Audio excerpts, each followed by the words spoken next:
Assalamualaikum warahmatullahi wabarakatuh. Perkenalkan, nama saya Muhammad Kartiko Harlius dengan NIM 122150093 dari program studi Teknik Geologi angkatan 2022 dari kelas RA. Di sini saya akan mengerjakan soal UTS Paleontologi tahun 2023 dengan menjawab beberapa soal dalam bentuk video. Contohnya adalah sebagai berikut. Soal yang pertama adalah terangkan dengan jelas arti istilah-istilah dan ilustrasikan contoh dari hipotype, biokoenos, thanatokoenos, penggantian atau replacement, dan yang terakhir adalah rework fosil. Apa artinya dalam geologi? Yang pertama adalah hipotype. Adalah spesimen yang digunakan sebagai dasar deskripsi suatu taksonomi. Spesimen memiliki beberapa kriteria tertentu, seperti harus lengkap, kondisi tubuhnya atau bagian tubuhnya, dalam kondisi baik, dan mewakili spesies yang dijelaskan. Contohnya adalah fosil dinosaurus lengkap yang ada pada museum. Yang kedua ada biokoenosis, adalah kelompok organisme yang hidup bersama dalam suatu lingkaran tertentu dan saling mempengaruhi satu sama lain.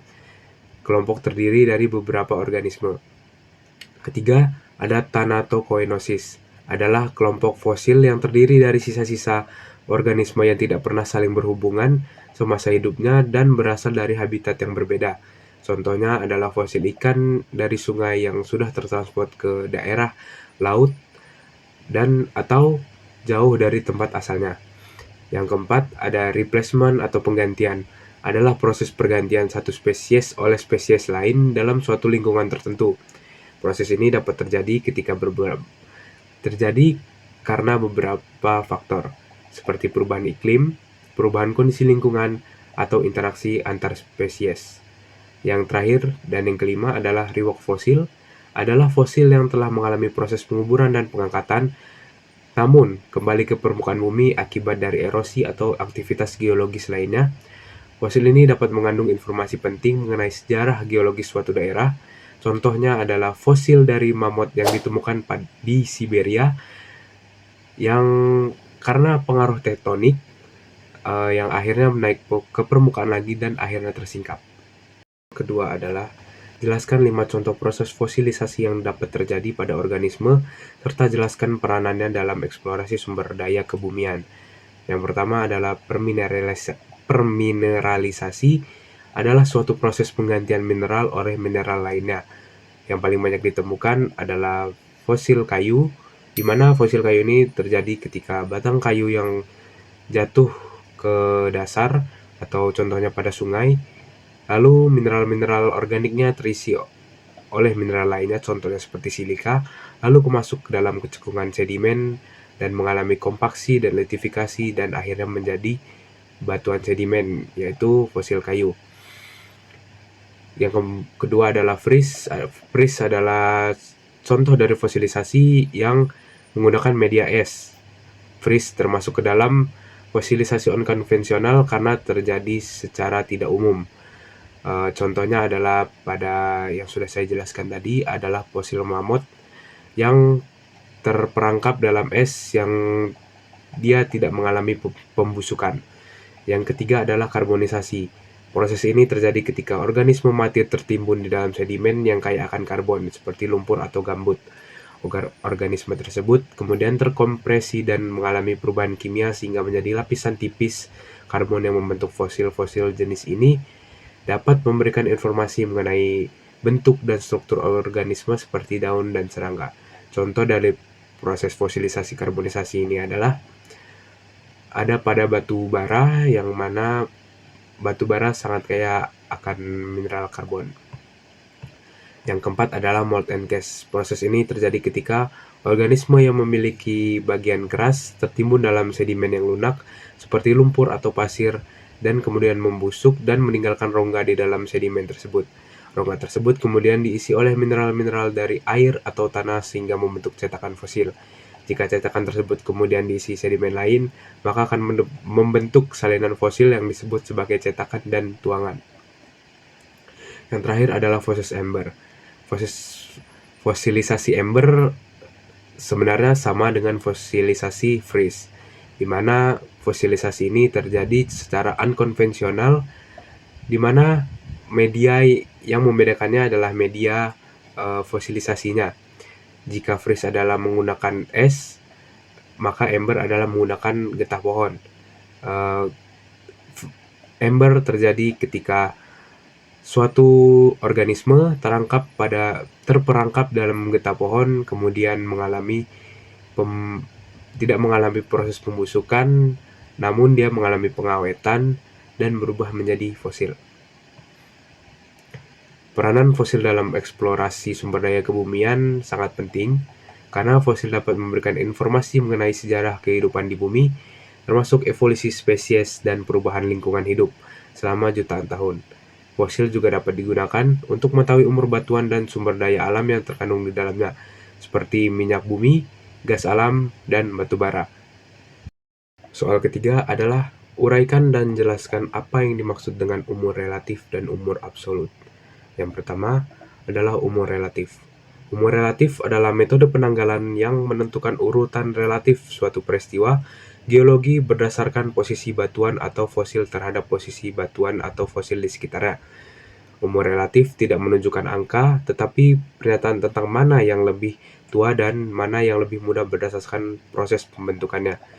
Ini berkaitan dengan hukum superposisi, di mana lapisan yang paling tua berada di paling bawah, sedangkan lapisan yang paling muda berada di paling atas atau berada di atasnya. Yang kedua adalah umur absolut. Umur absolut adalah metode penanggalan yang menentukan umur numerik suatu peristiwa geologi dalam satuan waktu tertentu, seperti tahun atau jutaan tahun. Metode ini didasarkan pada pengukuran isotop radioaktif dalam batuan atau fosil. Umur absolut dapat digunakan untuk mengetahui umur pasti suatu batuan atau fosil, serta mempelajari sejarah geologi dan evolusi kehidupan di bumi. Contoh dari penanggalan numerik adalah contoh seperti misal suatu fosil berasal dari zaman Paleozoikum atau yang lain-lainnya. Soal yang keempat adalah uraikan dan jelaskan hubungan antara paleontologi dengan bagian atau bidang-bidang lain dalam geologi, serta ilustrasikan. Paleontologi adalah ilmu yang mempelajari kehidupan pada masa lalu, sehingga paleontologi erat hubungannya dengan beberapa ilmu kebumian berikut. Yang pertama ada sedimentologi. Sedimentologi mempelajari proses pembentukan sedimen dan batuan sedimen.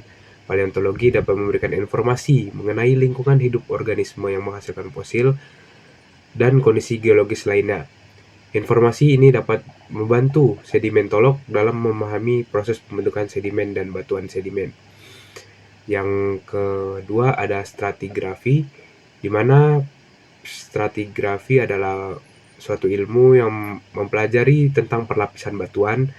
Dalam paleontologi sendiri ada umur relatif, di mana umur relatif dan stratigrafi sangat erat hubungannya karena sama-sama mempelajari keterbentukan paling awal dari suatu lapisan atau suatu fosil pada suatu bidang geologi. Yang ketiga ada geofisika. Geofisika mempelajari sifat fisik bumi seperti gravitasi, magnetisme, dan gelombang seismik. Paleontologi dapat memberikan informasi mengenai umur batuan dan sejarah geologis dari suatu daerah. Informasi ini dapat membantu geofisikawan dalam memahami sifat fisik bumi pada masa lalu. Soal kelima dan soal yang terakhir adalah mengapa fosil untuk penentuan umur yang baik digunakan adalah fosil plantonik, sedangkan untuk lingkungan pengendapan menggunakan fosil bentonik. Jelaskan dan ilustrasikan.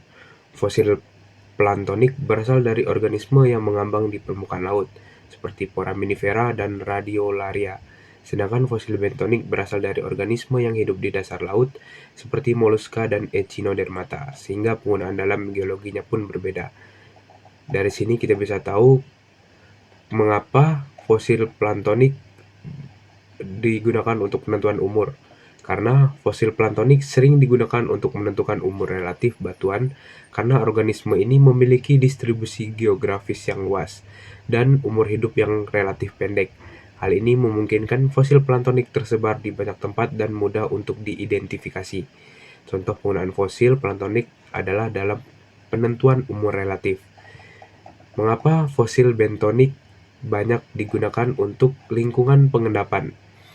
Karena fosil bentonik sering digunakan untuk mempelajari lingkungan pengendapan karena batuan organisme ini memiliki lingkungan hidup yang spesifik, yaitu di dalam air atau di kedalaman air, memiliki suhu dan salinitas.